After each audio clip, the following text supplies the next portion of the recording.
With all that said, now let's take a look at the people and places that support rebuilding the current viaduct. It's been 50 years since I-81 opened in downtown Syracuse, and some think that sticking with the status quo is Central New York's best option. Increased shipping costs, traffic, and a safer city for pedestrians. That's why some Central New Yorkers are demanding workers to rebuild the viaduct. The vice chairman of the New York Trucking Association says downtown city streets are no place for large trucks. Now we're going to get trucks down on the street interacting with cars, which really is not the best place for them to be.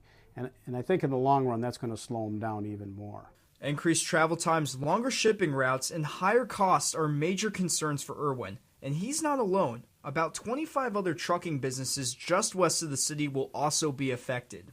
He explained the viaduct is a direct route to the center of the city, using it to go from the intersection of I-81 with I-481 to the junction of I-81 and I-690 is about 3.5 miles long and takes about 3 minutes and 45 seconds to drive. If the community grid is chosen, Irwin says this would force traffic to take I-481 north and I-690 west to get to the same point in the city.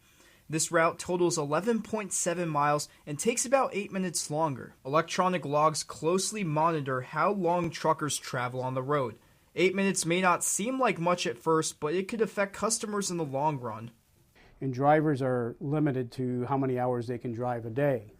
So any time we add to that can make the difference between a driver being able to complete his run or not being able to complete his. Local developers say if the city builds a new viaduct, it will be larger than the one that currently stands, 16 feet higher to be exact. It would be under new standards of the Federal Highway Administration, which require the highway to be much wider and to be much straighter.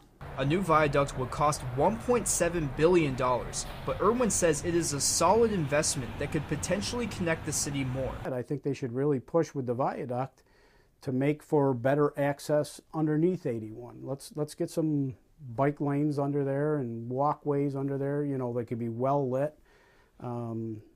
It's easier to walk under a bridge than it is to cross traffic. If the viaduct is chosen, it will shut down sections of the highway between Colvin Street and Spencer Street.